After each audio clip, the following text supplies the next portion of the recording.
नमस्कार, मैं मनीष शर्मा। न्यूज 21 देख रहे हैं आप। यूपी बुलेटिन में आप सभी का स्वागत है। खबरों की शुरुआत करते हैं। खबर आ रही लखनऊ से। समाजवादी पार्टी अध्यक्ष अखिलेश यादव ने पार्टी कार्यालय में आयोजित प्रबुद्धजन सम्मेलन में भाग लेकर समाजवादी विचारक जनेश्वर मिश्र को श्रद्धांजलि अर्पित की। कार्यक्रम के दौरान उन्होंने 2027 विधानसभा चुनाव की तैयारियों पर जोर देते हुए कहा, ब्राह्मण समाज को पीडीए के साथ जोड़ने की रणनीति का संदेश भी दिया। और अखिलेश यादव ने कहा कि पीडीए में पंडित समाज भी शामिल है और सभी वर्गों को सम्मान व भागीदारी दी जाएगी। उन्होंने राज्य सरकार पर स्वास्थ्य व्यवस्था, कानून व्यवस्था और शिक्षा, धार्मिक मामलों और विकास कार्यों को लेकर भी निशाना साधा तथा कहा कि जनता आगामी चुनाव में मतदान के जरिए जवाब देगी। लखनऊ से प्रद्युम्न दीक्षित की रिपोर्ट देख रहे हैं। चिल्है थाना क्षेत्र के हरसिंहपुर गांव में गंगा नदी पर बन रहे 6 लेन पुल के निर्माण स्थल पर दर्दनाक हादसा हो गया। पुल निर्माण के लिए जेसीबी से खोदे गए गड्ढे में भरे बारिश के पानी में डूबने से 2 चचेरे मासूम भाइयों की मौत हो गई। घटना के बाद परिवार में कोहराम मच गया और सूचना पर पहुंची पुलिस ने दोनों बच्चों के शव कब्जे में लेकर पोस्टमार्टम के लिए भेज दिए हैं। पुलिस पूरे मामले की जांच कर रही है। मिर्जापुर से अखिलेश श्रीवास्तव की रिपोर्ट देख रहे हैं।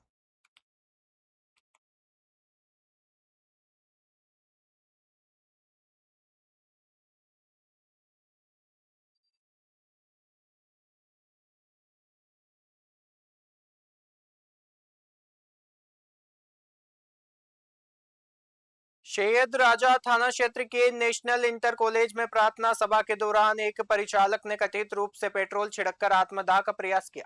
मौके पर मौजूद शिक्षकों और कर्मचारियों की सतर्कता से उसे समय रहते रोक लिया गया, जिससे बड़ा हादसा टल गया।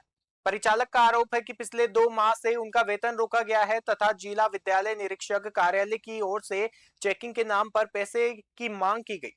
इन आरोपों की स्वतंत्र पुष्टि नहीं हुई है, लेकिन घटना की सूचना पर जिला विद्यालय निरीक्षक विद्यालय पहुंचे और मामले की जांच का आश्वासन दिया। पुलिस और शिक्षा विभाग पूरे प्रकरण की जांच में जुटे हुए हैं। चंदौली से अखिलेश श्रीवास्तव की रिपोर्ट देख रहे हैं। हमारा नाम संतोष कुमार मिश्रा है। मैं नेशनल इंटर कॉलेज सैयद राजा में परिचालक के पद पर कार्यरत हूँ। क्या है मामला? आज आपके द्वारा जो है आत्मदाह का प्रयास किया गया है, क्या है? जून महीने का हम लोगों का कोर्ट से 4 लोगों का तनख्वाह मिलता है और ईश्वरी नारायण, राकेश सिंह, वीरेंद्र सिंह और संतोष मिश्रा, और ये सबका तनख्वाह दे दिए और हम लोगों का तनख्वाह रोक दिए, तनख्वाह नहीं दिए। और हम बार बार यहाँ से 2 बार लेटर गया, हमारे बाबू और प्रिंसिपल साहब भेजे और उस पर कह रहे हैं कि देख रहे हैं, बस यही बात ही कहते थे डीआई साहब। जिलाधिकारी अरविंद सिंह ने एआरटीओ कार्यालय का औचक निरीक्षण कर पत्रावलियों और अभिलेखों और दस्तावेजों की गहन जांच की। निरीक्षण के दौरान उन्होंने वाहनों की फिटनेस प्रक्रिया, सिस्टम में किसी भी प्रकार की अनियमितता और अवैध गतिविधि पर सख्त कार्रवाई की चेतावनी दी। जिलाधिकारी ने ड्राइविंग लाइसेंस की प्रक्रिया को सरल, पारदर्शी और जनहितैषी बनाने के निर्देश दिए। साथ ही अधिकारियों और कर्मचारियों को आमजन को अनावश्यक परेशान न करने तथा समयबद्ध और पारदर्शी सेवाएं सुनिश्चित करने के निर्देश दिए गए। एटा से राज अली खान की रिपोर्ट देख रहे हैं। आपने एआरटीओ कार्यालय का निरीक्षण किया है, क्या निरीक्षण रहा सर, क्या निर्देश दिए हैं? जैसा कि जनपद में जो विभिन्न सरकारी कार्यालय हैं उसमें शासन की मंशा के क्रम में कार्य हो रहे हैं या कि नहीं हो रहे हैं, किसी प्रकार का आम जनमानस को उत्पीड़न तो नहीं हो रहा, इत्यादियों को देखते हुए आज एआरटीओ कार्यालय में भी आया गया है। और विशेष रूप से जो व्यक्तिगत लेवल के प्राइवेट लोगों के इंडिविजुअल लाइसेंसेज होते हैं, वो प्रक्रिया बहुत सरल होनी चाहिए, ऑनलाइन होनी चाहिए और किसी प्रकार से किसी भी कार्यालयों में किसी प्रकार के उत्पीड़न की शिकायत नहीं होनी चाहिए। आपने एआरटीओ कार्यालय का निरीक्षण किया है, क्या निरीक्षण? गोटेगांव नगर पालिका परिषद वित्तीय संकट से जूझ रही है, जिसके चलते कर्मचारियों का पिछले 3 माह से वेतन लंबित है। मुख्य नगर पालिका अधिकारी ने संयुक्त संचालक नगरीय प्रशासन एवं विकास जबलपुर संभाग को पत्र भेजकर विशेष वित्तीय सहायता की मांग की है। पत्र में बताया गया है कि संपत्ति कर की वसूली प्रभावित होने से निकाय की आय कम हुई है, जिससे वेतन भुगतान के साथ साथ सफाई और साफ सफाई, प्रकाश व्यवस्था और अन्य आवश्यक नागरिक सेवाएं भी प्रभावित हो रही है। नगर पालिका ने जल्द विशेष अनुदान जारी करने का अनुरोध किया है ताकि कर्मचारियों का लंबित वेतन दिया जा सके और शहर की बुनियादी सेवाएं सुचारू रूप से संचालित हो सके। वोट अकाउंट से संजू चौहान की रिपोर्ट देख रहे हैं।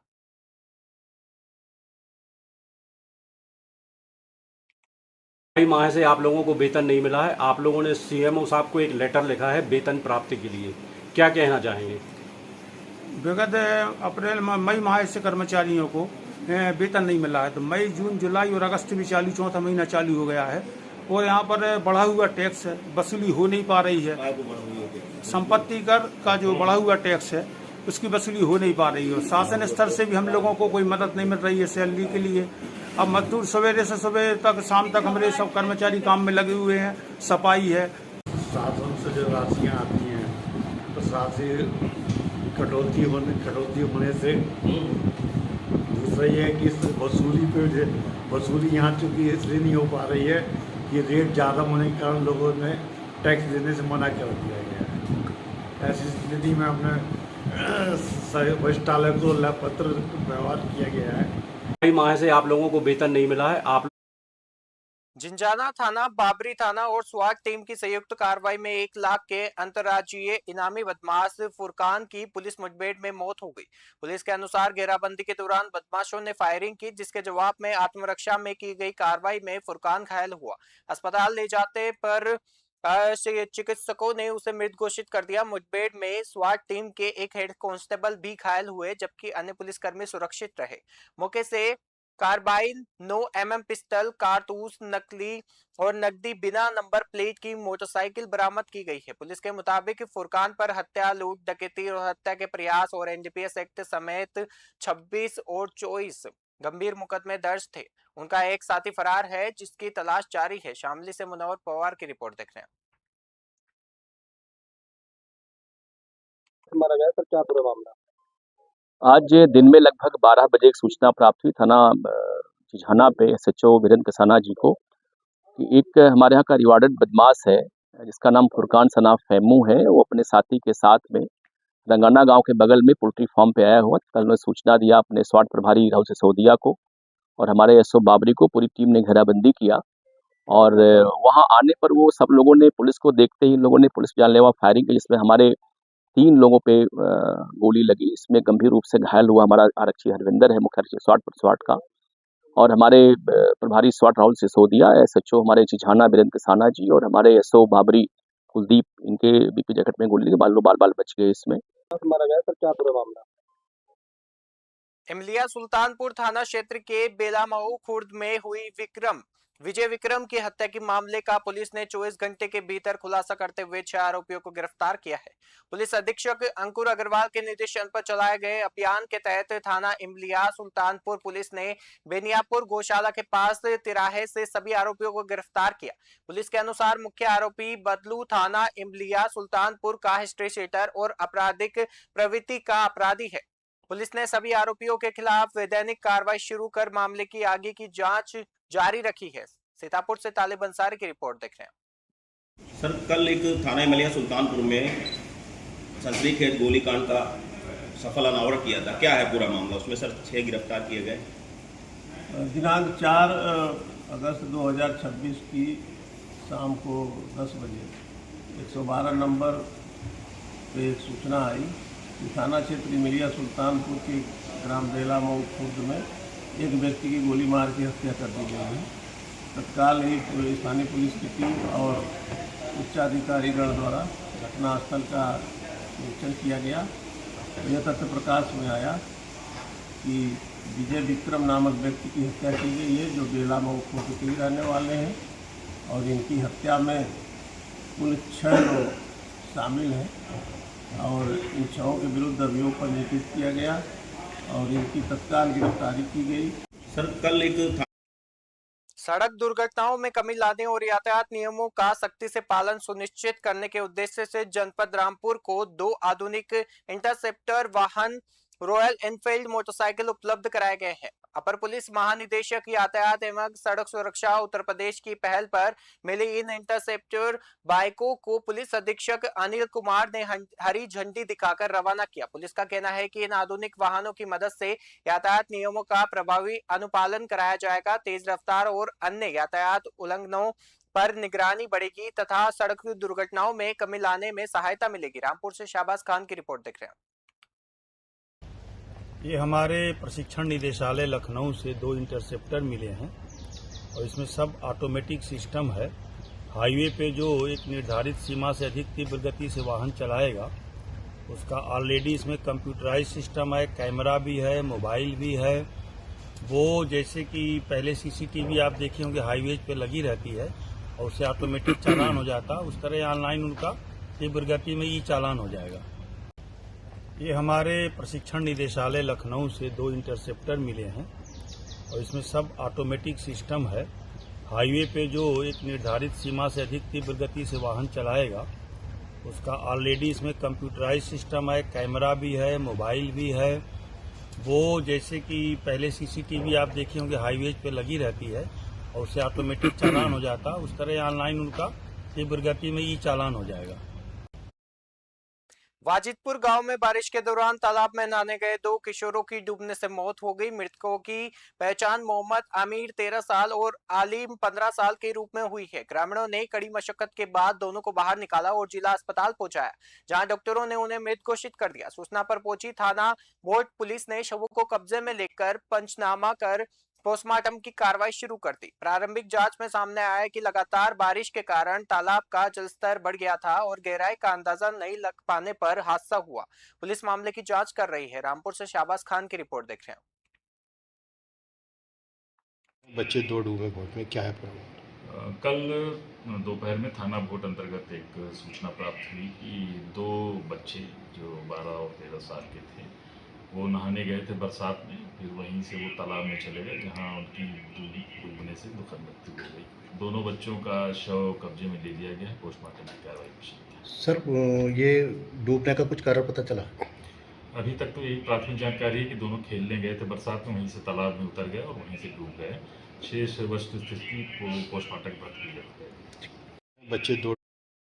महमूदाबाद तहसील इकाई की यूपी वर्किंग जर्नलिस्ट यूनियन का शपथ ग्रहण समारोह स्थानीय फौजी रेस्टोरेंट में आयोजित किया गया।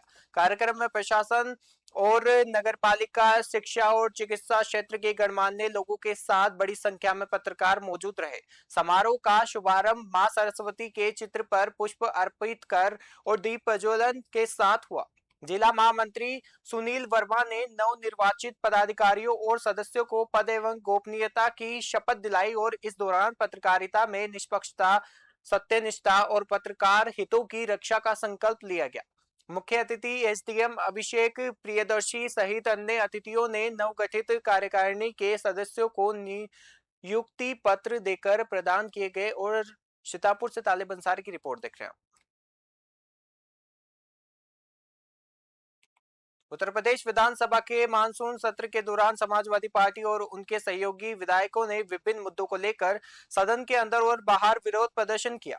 विधानसभा अध्यक्ष द्वारा राम मंदिर चंदा मामले में रसीद के साथ जानकारी देने की बात कहे जाने और सपा विधायक सचिन यादव के पूरे सत्र से निष्कासन और उपचुनाव में भाजपा की हार जैसे मुद्दों को लेकर सपा ने सरकार पर निशाना साधा। सदन की कार्यवाही स्थगित होने के बाद सपा विधायक चौधरी चरण सिंह की प्रतिमा के पास प्रदर्शन करते नजर आए। इन्हीं मुद्दों को लेकर संवाददाता एहसन यादव ने समाजवादी पार्टी के पूर्व जिला अध्यक्ष आशीष यादव से बातचीत की, जिसमें उन्होंने पार्टी का पक्ष रखा।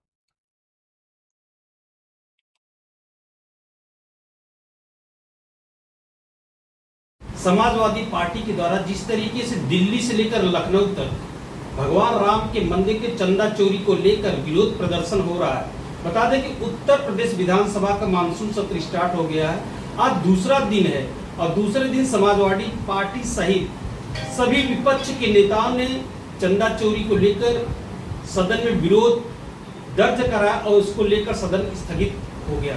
और उसके साथ साथ जो समाजवादी के एक विधायक भी थे उनको भी वहां से निकाला गया। देखने को ये मिला कि समाजवादी पार्टी की विधायक सदन में दूध और पानी लेकर, तमाम चीजों को लेकर वो विधानसभा जिस तरीके से पक्ष की बात करें या विपक्ष की, अब दोनों में एक टकरार हुआ और वो चाहते हैं चर्चा की बात, और जहां बात करते हैं सरकार की तो सरकार हर चीज को एक सिरे से खारिज कर रही है और खुद विपक्ष के ऊपर आरोप लगा रहे हैं। इस समय हमारे साथ मौजूद है खास बातचीत के लिए मिर्जापुर में समाजवादी पार्टी के पूर्व जिलाध्यक्ष आशीष यादव। आइए बात करते हैं, जिस तरीके से विधानसभा मानसून सत्र चला और दूसरे दिन तक देखा जा रहा कि स्थगित हो गया, और तमाम मुद्दों को लेकर क्या राय है, क्या नजरिया, किस तरीके से देखते हैं, जिस तरीके से समाजवादी पार्टी दिल्ली से लेकर लखनऊ तक विरोध प्रदर्शन कर रही है।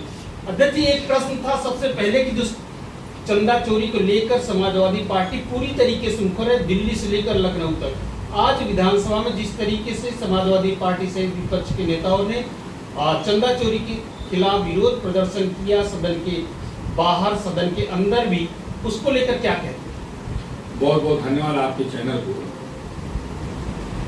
समाजवादी पार्टी मुखर है, समाजवादी पार्टी की जिम्मेदारी है। समाजवादी पार्टी उत्तर प्रदेश की विपक्ष की सबसे बड़ी पार्टी है और ऐसे समय में जनता की आवाज है। चंदा चोरी की आवाज सिर्फ समाजवादी पार्टी नहीं उठा रही है, पूरे उत्तर प्रदेश के गरीब गुरबा आम जनता की बात को समाजवादी पार्टी विधानसभा के मानसून सत्र में रख रही है, उसको विरोध कर रही है। पूरे प्रदेश में, पूरे देश में हाहाकार मचा हुआ है। ऐसे समय में जब समाजवादी पार्टी पूरी मुखर होकर पूरी तरीके से जब विरोध कर रही है, तो भारतीय जनता पार्टी के लोग, जो लोग पूरे तरीके से बिलबिलाए हुए, इतना बड़ा मुद्दा है, लोग कह रहे हैं रसीद लाइए। जिन लोगों ने चंदा दिया है उस जमाने में 91 में, वो लोग रसीद ले आए कि आपने क्या चंदा दिया था। उस समय लोगों के मन में श्रद्धा थी, आस्था थी, और जिसके पास जो हो सका, ईंट की, मिट्टी की ईंट से लेकर सोने की ईंट तक, तमाम हीरे मोती सोना चांदी जिसके पास जो था वो ले गया भगवान राम के मंदिर को बनाने के लिए। मर्यादा को सोचकर भगवान राम के मंदिर में चढ़ाया। आज भारतीय जनता पार्टी जिस तरीके से आखिर विधानसभा अध्यक्ष सतीश महाना ने ये बातें रखी, उसी दौरान आपके विधायक के द्वारा सदन में जिस तरीके से विरोध किया गया था, विधायक जो सचिन यादव हैं, उन जो मुख्यमंत्री का फोटो लगा हुआ विरोध प्रदर्शन कर रहे थे और उनको सदन से पूरे मानसून सत्र के लिए निष्कासित कर दिया गया। किस तरीके से देखते हैं जिससे उन्हें निष्कासित किया? देखिए, खिसियानी बिल्ली खम्मान नोचे, ये कहावत जी। जिस तरीके से सदन के अंदर विधानसभा अध्यक्ष का व्यवहार रहा है, वो तो एक तरीके से पार्टी के अध्यक्ष और पार्टी के नेता, सदन के नेता की हैसियत से काम कर रहे हैं। सदन के नेता माननीय योगी आदित्यनाथ जी हैं और प्रतिपक्ष के नेता माननीय माता प्रसाद पांडे जी। अगर कोई विपक्ष का विधायक कोई बात कर रहा है तो उसका जवाब नेता सदन देंगे, संसदीय कार्य मंत्री देंगे कि विधानसभा अध्यक्ष का जो व्यवहार है, जो जिस तरीके से खड़े होकर वो विधायक को डांट रहे हैं और उनसे कह रहे हैं आपको सदन से बाहर निकाल रहा हूँ, आपको टर्मिनेट कर दूंगा, सस्पेंड कर दूंगा, पूरे मानसून सत्र के लिए बाहर निकाला। एक तरीके से उत्तर प्रदेश में विधानसभा के अध्यक्ष जो सतीश महाना जी हैं, एक तरीके से भारतीय जनता पार्टी के नेता और कार्यकर्ता की हैसियत से काम कर रहे हैं। ये बहुत पवित्र कुर्सी है, इस कुर्सी पर रह के लोग ईमानदारी से विधानसभा को चलाते हैं। विधानसभा में कहीं डिस्प्यूट न हो उसको देखते हैं, सदन में सभी विधायकों को बोलने का मौका मिले इसको देखते हैं। आप एक विधायक आपकी फोटो लहरा दिए, उस पर आप इतना गुस्सा हो रहे हैं। पूरे उत्तर प्रदेश के अंदर भारतीय जनता पार्टी के कार्यकर्ताओं ने माननीय अखिलेश यादव के चित्र पर क्या नहीं किया, पुतला फूंक रहे हैं, उनके चित्र पर जूता और चप्पल मार रहे हैं। जिस तरीके से आप पप्पू यादव के फोटो को आप देखे होंगे, कितना जिस तरीके से भारतीय जनता पार्टी के कार्यकर्ताओं ने, यहाँ तक कि मिर्जापुर में मैं बैठा हूँ, जिस तरीके से जूता चप्पल रख के पीट रहे थे, क्या ये संसदीय परंपरा है? एक तरीके से पूरी भारतीय जनता पार्टी की सरकार उत्तर प्रदेश में सरकार चलाने में विफल है। समय नजदीक आ गया है, 5 महीने का दिन बचा हुआ है, उनको लग रहा है कि अब हमारी सरकार जाने वाली है। इसलिए ऐसे समय में वो एक तरीके से अपनी आपा खो चुके हैं, उनकी मानसिकता खराब हो चुकी है। लेकिन उत्तर प्रदेश की जनता जान चुकी है। और अभी आपने देखा है बिहार में एक बाई इलेक्शन हुआ जी, भारतीय जनता पार्टी को वहां के लोगों ने हरा दिया। मध्य प्रदेश में बाई इलेक्शन हुआ, भारतीय जनता पार्टी को पूरी तरीके से हरा दिया। हार शुरू है, हमने बार बार कहा गौदान बचिया दान शुरू है। अब भारतीय जनता पार्टी जाने वाली है। उत्तर प्रदेश का चुनाव ये तय कर देगा कि उत्तर प्रदेश में तो आप जा ही रहे हैं, 29 के पहले देश किससे आप चले जाएंगे, चुनाव के पहले आप चले जाएंगे। आपके विधायक मेरठ के हैं, अतुल प्रधान जिस तरीके से सदन में विधानसभा में दूध और पानी लेकर गए, उन्होंने बताया कि जिस तरीके चंदा चोरी के दौरान मुख्यमंत्री योगी आदित्यनाथ अयोध्या गए तो उन्होंने कहा था कि 15 दिन में मैं दूध का दूध और पानी का पानी कर दूंगा। ये सांकेतिक क्या दूध और पानी से क्या मतलब क्या देखते हैं, किस तरीके से कि जो दूध और पानी लेकर जाकर दिखाना, क्या कहना चाहते हैं? वही करे कि अलग अलग कर दीजिए, आप इधर जब बोल के आए हैं, लेकिन योगी आदित्यनाथ ने दूध और पानी को एक में मिला दिया, पता ही नहीं चल रहा है असली चंदा चोर कौन है। ये बात जनता जान रही है कौन चोरी किया है, कौन लोग उसमें इन्वॉल्व है, ये सारे लोग जान रहे हैं। लेकिन भारतीय जनता पार्टी कहीं से ये नहीं दर्शाना चाह रही है। उन निचले स्तर के लोगों को, ड्राइवर को, चपरासी को, चौकीदार को, पूरे घर में चोरी हो गया इतना बड़ा, और ड्राइवर और चपरासी की चोरी कर लेगा। तो इस मामले को डाइवर्ट करने के लिए, इसको इधर से उधर करने के लिए भारतीय जनता पार्टी के लोग लगे हुए हैं।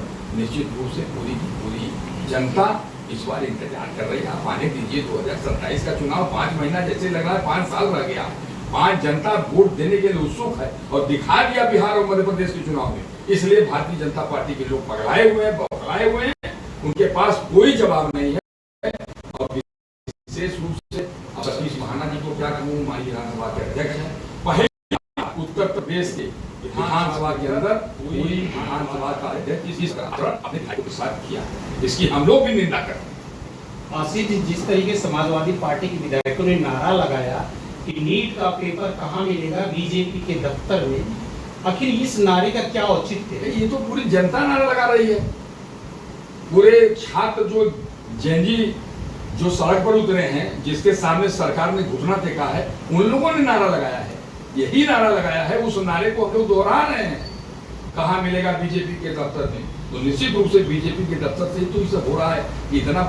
इतना बड़ा सेटअप है, बिना सरकार के मिले ये सब हो जाएगा, पेपर लीक हो जा रहा है, हर पेपर लीक हो जा रहा है। वो एकदम सही नारा है और ये नारा नौजवानों ने शुरू किया है। और जिस नारा को नौजवान शुरू करता है, चंद्रशेखर आजाद, सुभाष चंद्र बोस से लेकर भगत सिंह से लेकर उन लोगों ने नारा लगाया था सन 42 में, अंग्रेजों भारत छोड़ो। उसी तरीके से इस देश का नौजवान नारा लगा दिया है कि अब आप भारतीय जनता पार्टी के लोग यहाँ से जाओ, जो भी है वो भारतीय जनता पार्टी के दफ्तर से हो रहा है। ये बात को नौजवानों ने शुरू किया है, हम लोग तो तैयार हैं। शुक्रिया हमसे बात करने के लिए। तो आपने देखा हमारे साथ मौजूद है समाजवादी पार्टी के पूर्व जिला अध्यक्ष आशीष यादव ने, जिस तरीके से विधानसभा के दौरान तमाम जो विरोध प्रदर्शन दर्शाए जा रहे उसको लेकर अपने अभिव्यक्ति यह दर्शाए कि जिस तरीके से चंदा चोरी से लेकर पेपर लीक का मामला जिस तरीके से उठ रहा है, समाजवादी पार्टी का पूरी तरीके से कहना है जब तक सदन में इस पर चर्चा नहीं होगी हम विरोध प्रदर्शन करते रहेंगे। अब देखते हैं कि मानसून सत्र का तीसरा दिन यानी कल देखते हैं कि क्या होता है। समाजवादी पार्टी फिर से विरोध प्रदर्शन करती है, सदन चलता है या नहीं है। बने रहिए अगले मानसून सत्र की वास्तविकता देखने के लिए। यूपी बुलेटिन में फिलहाल के लिए इतना ही। देखते रहिए न्यूज़ 21। नमस्कार।